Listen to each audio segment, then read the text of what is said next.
Hey, I said it before. So Amber Colbert, um, and then there's Elise Renouf-Suk, and then there's Chelsea Smith and some of her friends in Sherwood Park, Alberta, have now actually tried to do spiritual warfare using sexual abuse, as far as trying to push non-consensual things sexually on men. Um, yeah, yeah. They were without, yeah, they have tried to do this. They've actually tried to look up people that pulled this and take some of that and redirect it onto people. So abuse they had dealt with before, grab it and try to redirect it onto them. And it was sexual abuse. Trying to do that. So that connects to Chelsea Smith in Sherwood Park, Alberta. That connects to Amber Colbert out of Hamilton, Ontario, who's now sexually abused 7 different men, including she sexually abuses her boyfriend who was molested as a child. And she's already, yeah. So what she would do is she would sexually abuse a guy during sex and try to get him to give up power to her. Okay? So it's been 7 men she's done this with. Yeah. And then there's some of it, yeah. So literally, and then there's that one in Suk, which I am going to see. I still have, God, I'll see how many videos I have left I have to put out about some of these people. But you guys need to know that there's people that are doing this, that they are without consent. And I said about Amber Colbert, how many times she tried to push stuff sexually without consent, when directly saying no. And I might have to do, maybe I'll talk about this in another video at some point. I thought this was a thing that it's kind of how you're just raised, or how your parents taught you, or something you should have been taught at some point of consent. You need consent. And if somebody is flat out, including a guy, doesn't matter if it's a man or a woman, is saying I don't consent out loud repeatedly, and a woman is just pushing non-consensual sex at something in the physical or non-physical, that is that needs to be known that they were acting like that. And I already said that that is directly Amber Colbert, Elise Renouf-Suk trying to push stuff like that. Chelsea Smith and some of her friends have now been like that. Some of these women, they only care about consent when it's a woman, and don't give a shit if it's a guy, and don't give a shit. I'm serious. They kind of want to put women here and men here. And if the person feels sexually abused, and it felt like a woman was pushing sexual abuse at a guy and trying to hold it or push it, and the person's like, oh my God, and they're saying, no, I don't consent out loud, I want everyone to know who those women are, what they were doing. Yeah, because people need to know that there's women that are doing that. So that's directly connected to Chelsea Smith in Sherwood Park, Alberta. You can double check this sort of stuff with the universe. Because some of these people have gone straight into darkness, straight into shadow, and they are doing that stuff. They are doing that. Yeah. So I already said that about Amber. There might be more I have to get into about her at some point. But yeah, 7 men she sexually abused, and she would try to hurt men during sex, try to get them to give up power. And I first found out about this when she was talking to me about her sex life with her boyfriend, and little by little it started to come up energetically of, wait a minute, what's going on here? What's actually going on was she was abusing the guy. And then it came up, wait a minute, that's not the only guy. There was ex-boyfriends, then there was other guys. And then I went and I didn't double check how many times has she done this, because it's not like she slept with these people one time.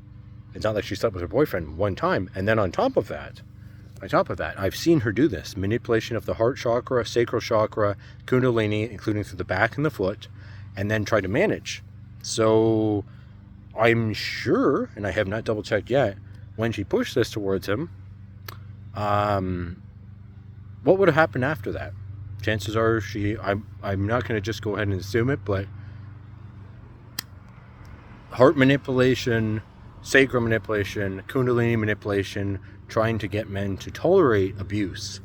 And there is women that are doing this, okay? And then on top of that, after she had this with her boyfriend, how do I even say this? It went from her abusing him like that to her yelling at him because she didn't get what she wanted, okay? She wanted him to give up power, and she was literally yelling at him and his dick. To the point she was so toxic with him that I picked up on, if he had have physically hit her, she would have understood, because she was that toxic. Knowing that he was molested as a kid, and she made it sound like she was like helping him and this sort of stuff. And later I go, wait a minute, she's abusing him. And here's the other part. She goes on about her health issues, colitis, all this sort of stuff. I listed it off. She has a friend, there's at least 4 or 5 things come back at her health, okay, that enjoyed hurting men. Birds of a feather flock together, okay? And I kind of went, wait a minute, how much of her health stuff is because of abuse she did towards men? There is some. Some of what she deals with her health is because she was out there abusing men. Because women can't go out there and just abuse men.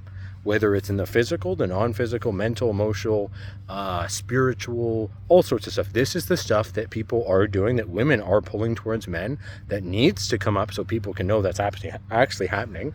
I know now, oh God, there's a couple women that I could list off of things I know have happened to them because of things they did with this stuff. Wait till I might do a video with the narcissist in Souk, BC. Her name's Elise Renew. What she's had to go through because of her abusing men with witchcraft. Already what she's had to go through. Which led in, yeah. So Amber going on about her colitis, all this sort of stuff. Some of her issues are in the solar plex, sacral, root area. Let's see. Sexually abusing men. She would entangle with the roots, some of the men, and pull stuff. So was she abusing their chakras, doing something sexual, trying to get them to give up power? How is Amber doing? It with connected to all these sort of areas. You can't go out there and abuse men. Women can't be out there abusing men and think that they just get to, oh no, nothing's going to come back, they'll be fine. It doesn't work like that. It comes back on them. They do have it come back on them, and it comes back on their health or other areas of their life. But I'm telling you right now, she has a friend that already had stuff come back at her in different ways, and she was not doing what I know of that Amber was doing, okay? But was trying to hurt men, okay? And it came back on her. They came back on her. And like I said, birds of a feather flock together. I've seen it over and over. When you see a group, okay, you ever see a group and you see something really toxic on one person, it's like, oh, but they're all friends. You will see the same thing in that group. You will. I've seen that over and over and over again. So I'll see if I post this or if I add more to this. People need to know about this, that there's women that are doing this, and that there's men being treated like that. Yeah. And what's really, it's the fact that this would be, you'd have to be able to pick up on energy to be able to pick up on this. Because on the outside, it could just look like, what do you mean? They just, whatever, she slept with this guy, just won this. But really the energy was, the intent was to harm the guy, get him to give up power. But the part that I was worried about her boyfriend about with some of this was her boyfriend has depression. Her boyfriend got molested as a kid. And her boyfriend, I already checked, if her boyfriend didn't have the trauma and depression, he wouldn't even be with her. Okay? So what is he putting up with? Because maybe he might be, because the depression, the trauma, all this sort of stuff. And does he even realize he's being abused? That's the issue. And I'm kind of like, oh, great. Now I know this. I know this is going on with this guy. How many times has this happened? I've seen the stuff she's been pulling, how she's been acting right out there into darkness, to the point I said out loud, I said, you try to connect me, like you try that again towards me, I'm going to attack you back, sort of thing. Because I said many, many times, like, it's one thing if you connect to somebody sexting, there's consent. It's another thing if you say multiple times no. And if you ever reconnect, okay, how do I say this? Let's say you're going back and forth psychically, sexually, or in the physical. You still need consent. It still has to be there. At any point, if you say I don't consent, you have to stop, okay? That's a thing. Women understand that. Men should understand that. Both women really need to understand this, okay? Guys can say no too with this, and I'm talking about psychic sex with this, but in the physical too. So, yeah. We'll see if I end up posting this, but people need to know this. And I see anything else pop up out of any other person there's other videos I have to make about a bunch of different people. I will be posting them, and it will be connected to Chelsea Smith Shore Park, a couple of her friends there, Brian Jacobs, his wife Heather, Jacqueline Mulick, things I've seen and know that they've been doing with some of this. That one in Souk, BC, Elise Renew, probably her friend Kentucky, downtown Victoria, the stuff they've pulled, they will probably be big videos, and I will go right into it about exactly the stuff they've done with this. People need to know. That's why, okay?